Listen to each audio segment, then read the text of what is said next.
Now, being that your dad is hood, but you obviously you grew up in, like you said, Studio City, Calabasas. What was your life like growing up, balancing that? Like, okay, we have money, but there's still the natural side of my dad and where he comes from. How did you balance that? The thing is, we didn't see that because I didn't tolerate it. You know, my father didn't tolerate that. That was just, you know, people fail to realize music and all that's like wrestling. You know, everybody has this painted picture, but it's not the actual who they are. 300, you don't be a hood nigga, excuse my language, you don't be a hood guy and you off the record, baby. I'm just saying, respectful. We about to get all in your business. Right.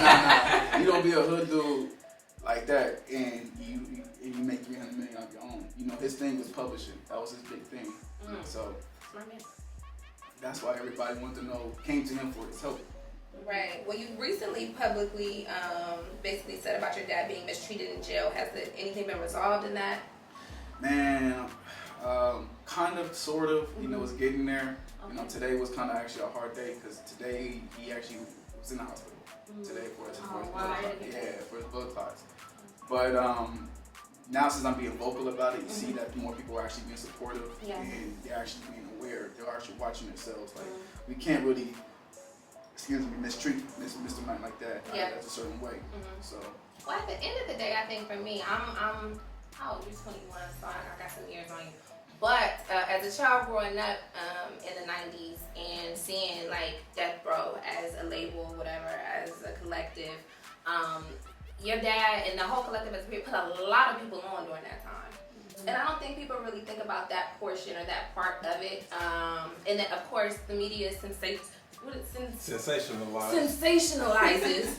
Thank you, Rashard. You know, so much. So it's kind of like, you know, like you were saying or whatever, who you are on camera and off camera can be two totally different people. So we don't really know what's all about. And then at that time, there was no social media. There was no nothing for the celebrity to even get in contact or be connected to the fan. It was clearly just what was in all the magazines and things like that or whatever. But I mean, everybody, I think, especially LA knows, like, he put a lot of people on.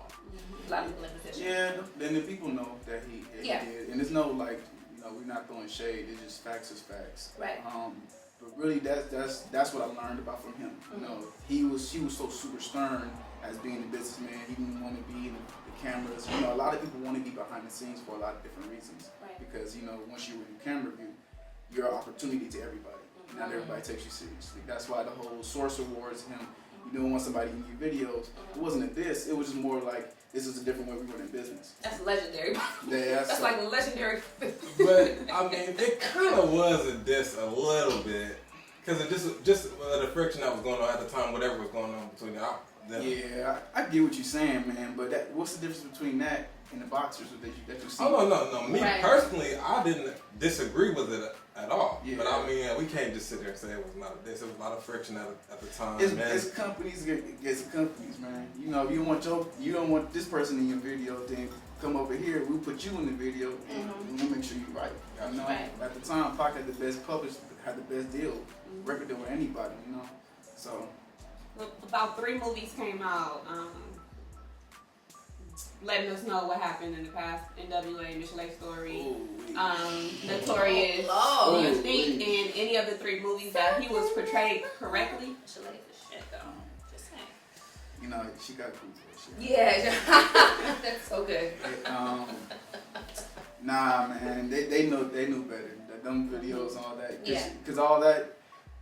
Those movies straight out of Compton gave me a lot of problems, especially at that Fisk. You know, people wanted to try me. You know, at the end of the day. As far as what though, like physically want to fake you? It got there. That's why I had to leave the school. Now where's Fisk located again? Nashville, Tennessee. Now in Nashville, Tennessee, what problems could they have with you? Like, I mean, obviously somebody your age who wasn't even barely alive at the time everything was going on at the height of his career. What problems could they possibly have with you? It's just the impact of this entertainment.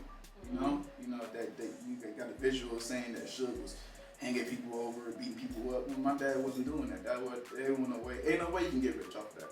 There was no way. Yeah. Right. Do you feel like because we get these movies, we get these biopics, and the characters are casted who are like Tupac character Notorious was horrible. That was like don't be a minute. We had Papa Doc playing Tupac. Come on, man. Do you feel like he was casted right in any of the movies? As far as the character and the Hell no. I don't support none of them things, man. They know better. They just knew.